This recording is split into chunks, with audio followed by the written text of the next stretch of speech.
Salve, hari ini kita akan bahas satu kodeks yang sering dijadikan senjata untuk menyerang kekristenan, yaitu Kodeks Sinaiticus. Saat kita berdialog dengan mungkin oknum muslim atau non-Kristen, mereka berkata, banyak ayat yang palsu di Alkitab. Di teks Alkitab tertua, yaitu Kodeks Sinaiticus, tidak memuat itu, jadi palsu. Itulah tuduhan yang akan dilontarkan. Tapi apakah kita hanya perlu mengandalkan kodeks ini? Ada yang bilang, ya pastinya, namanya juga Alkitab tertua. Tapi ada juga yang bilang, itu konyol, pastinya sama sekali tidak bisa. Sebenarnya saya akung yang sebelah kanan. Kenapa? Karena di kekristenan, khususnya gereja Katolik, mempunyai 3 pilar, yaitu kitab suci, tradisi suci, dan magisterium. Jadi pilar gereja Katolik bukan hanya kitab suci ya. Jadi kita tidak bisa mengandalkan Alkitab saja, karena ada 2 pilar yang juga menjadi sumber iman kita. Mari kita mulai pembahasannya. Kodeks Sinaiticus, teks Alkitab tertua, salah. Seharusnya teks manuskrip Alkitab tertua yang lengkap. Yang Alkitab tertua itu teks-teksnya itu adalah sebelah kiri ini.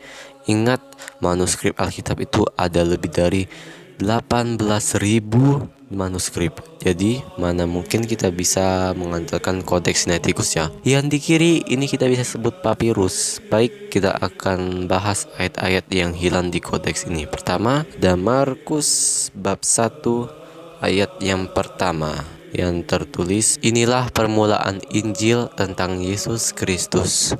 Yang saya cetak merah itu adalah letak hilangnya. Kata anak Allah tidak ada di kodeks Sinaiticus. Hanya inilah permulaan Injil tentang Yesus Kristus. Dan perlu kita ketahui, kodeks Sinaiticus ini dibuat pada abad keempat. Sebenarnya penanggalannya bisa bervariasi. Ada yang bilang setelah 325 Masehi lah, dan sekitar 350 Masehi sampai 375 Masehi. Di sini saya pakai web Greek CNTR.org, di mana kita bisa mendeteksi ayat di manuskrip Alkitab. Namun ada kata anak Allah di ayat itu tercatat di manuskrip kelas 2, yaitu dengan nomor 64853. Manuskrip ini punya banyak kelas, ada kelas 1, kelas 2, kelas 3, kelas 4, dan seterusnya.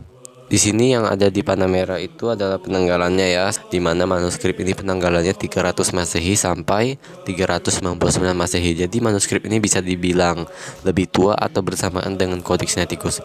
Dan ada satu bapak gereja yang mengutip ayat itu, yaitu Santo Irenaeus dari Lyon. Dia berkata bahwa Markus juga mengatakan permulaan Injil Yesus Kristus Putra Allah. Dan lanjut kita ke Matius 17 ayat 20. Jenis ini tidak dapat diusir kecuali dengan berdoa dan berpuasa. Di kodeks ini tidak memuat ayat ini, melainkan tertulis no verse. Tapi juga manuskrip kelas 1 Liv 79 bernomor 04 memuat ayat itu. Tapi manuskrip ini bersamaan atau setelah kodeks Sinaiticus dibuat, dan penanggalannya adalah sekitar 375 Masehi sampai 499 Masehi. Tapi tidak apa-apa, ada beberapa gereja sebelumnya yang mengutip ayat itu, seperti Santo Paus Clemens dari Roma. Dia bilang, sesuai dengan ajaran Tuhan kita yang telah bersabda, jenis ini tidak dapat dibasmi kecuali dengan berpuasa dan berdoa. Tertullianus dari Kartago, dia berkata, beliau Yesus juga mengajarkan bahwa puasa adalah senjata untuk melawan setan yang lebih mengerikan.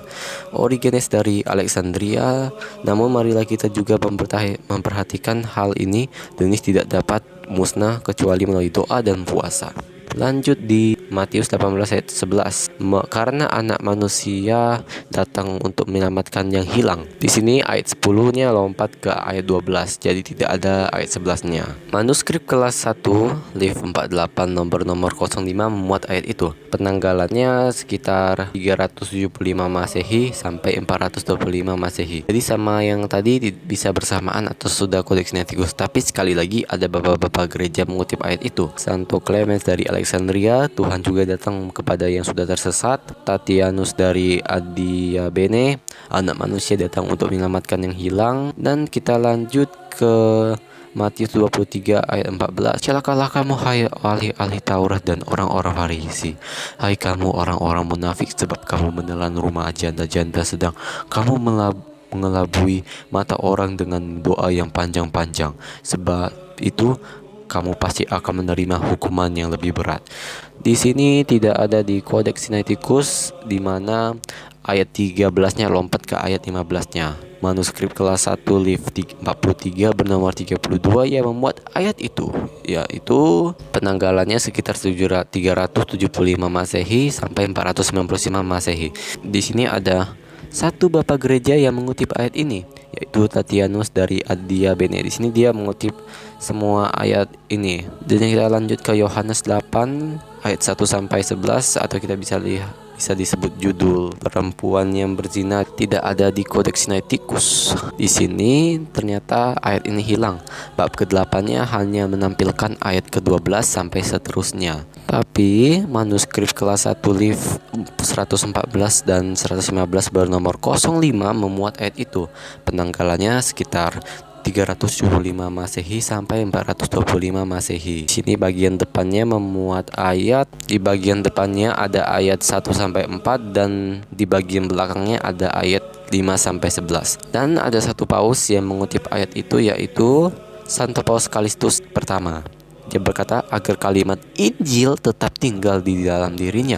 Pergilah dan jangan berbuat dosa lagi. Dia mengutip ayat ke-11, Markus 16 ayat 9 sampai 20. Jadi bagian akhir Injil Markus hilang di kodeks ini. Ayat hilang ini sering dijadikan senjata untuk menyerang kekristenan. Tapi ada manuskrip kelas 1 Liv 647 bernomor 02 memuat ayat itu. Di bagian depannya memuat ayat ke-9 sampai 16 dan di bagian belakang ada memuat ayat 17 sampai 20. Dan juga ayat ini dikutip oleh Bapak Gereja awal dan bahkan konsili. Ada Santo Irenaeus dari Lyon. Dia berkata dan menganugerahkan kepada mereka yang percaya kepadanya kuasa untuk menginjak ular dan kalajengking. Kemungkinan ini mengutip ayat ke-18. Dan dia juga mengatakan, Markus berkata, maka setelah Tuhan Yesus berbicara kepada mereka, dia diterima dalam surga dan duduk di sebelah kanan Allah. Dia mengutip ayat ke-19. Dan ada Tatianus dari Adia Bene. Di sini dia, dan pada hari pertama ketika dia bangkit, dia pertama kali menampakkan diri kepada Maria Magdalena, yang darinya dia telah mengusir 7 setan.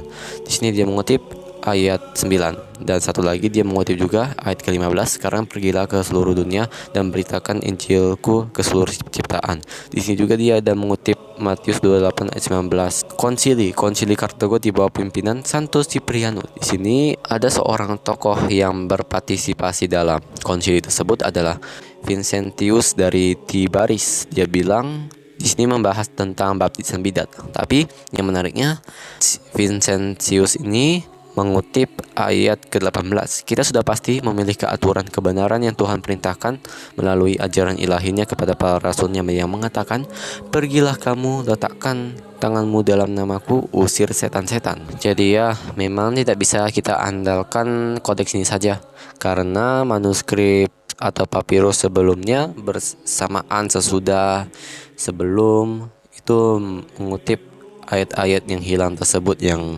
ayat-ayat hilang di Codex Sinaiticus. Yang bagusnya juga banyak bapak gereja, bahkan konsili pun yang mengutip ayat yang hilang itu. Jadi begitulah penjelasan saya. Terima kasih telah melihat penjelasan saya. Saya harap untuk saudara seiman saya supaya bisa tetap kuat saat diserang menggunakan kodeks ini.